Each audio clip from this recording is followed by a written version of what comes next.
to coast, direct from Austin. You're listening to the Alex Jones Broadcasting Network.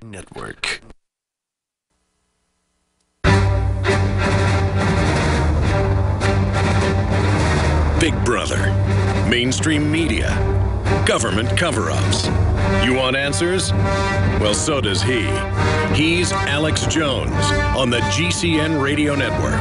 And now, live from Austin, Texas. All right, folks, moving quick Alex here. Jones. Let's go back to George. What was the finish up of your point? What do we put on these postcards?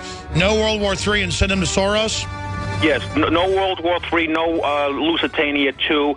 Send it to his weekend getaway at Southampton. It's 550 Old Town Road, Southampton 11968, or his home address. It's in Katona, New York, 136 Cantito, Cantitoe Street. Just that. Postcards from all over the world to show the whole world is fed up with this. Picture postcards so he knows it's from all over the world. I think it'll have a real impact. Well, I agree with you, and it's funny. I actually know his address because it's been in the news before. That big mansion on that farm he's got, and then right in the middle of the most expensive real estate in that area, and then he's got that place in New York. And this guy's this guy's a Nazi collaborator. And so I don't want any harm to come to him before he gets a trial, but why doesn't he get scooped up by these Nazi hunters like, you know, guys they can't even prove? It's just, I'm so sick of George Soros. It makes me want to throw up. All right, Syrian Girl, what do you think of that idea? I support the idea, but it's got to be also as well trying to wake up people, because I think that what Amnesty International does and all of those controlled humanitarian NGOs is that it tries to make people active and in the meanwhile brainwash them about these ideas. Yeah, only be active on their fake causes to attack things. It's well known Amnesty's been infiltrated and taken over. His point was take their tactic.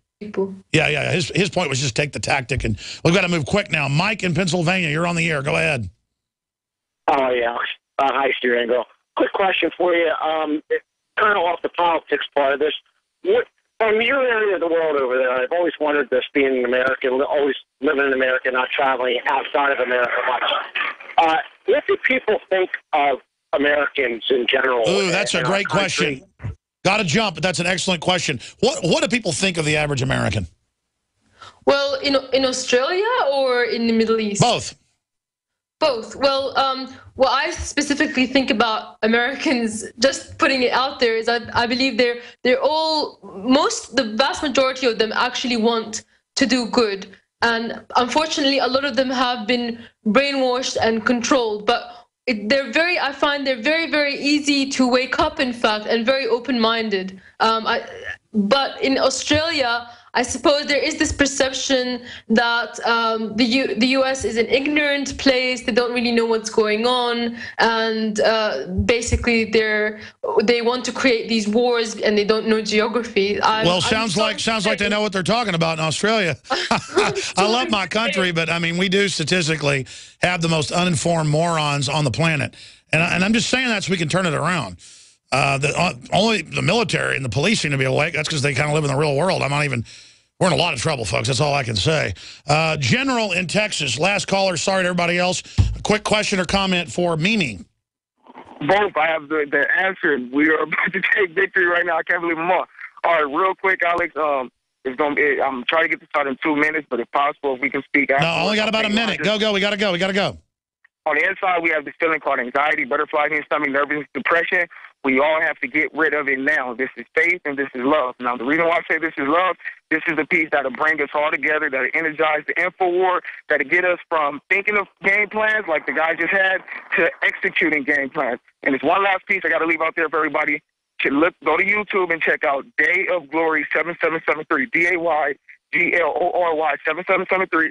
Going to be 7 videos on there. The main video that you need to everybody has to look at is the gospel quoted by Jesus Christ, where I read every single passage from Matthew to John where Jesus tells you how to gain eternal life. Well, good job. Good job for getting involved in doing that. Syrian Girl, sorry to rush you there at the end. Thanks for coming and joining us. Thanks for staying up till 4 or 5 in the morning in Australia, and we'll talk to you again soon. Thanks a lot for having me, and my best wishes to you and the American people. You too. Thank you so much. All right, ladies and gentlemen, we'll be back with retransmission. Nightly news tonight, 7 o'clock Central, prisonplanet.tv. Great job, crew. By now, you may know that a Bitcoin is the first decentralized currency that's easily transferred from person to person over the internet. No bank needed. This means lower fees and accounts can never be frozen, limited, or closed. Plus, a large number of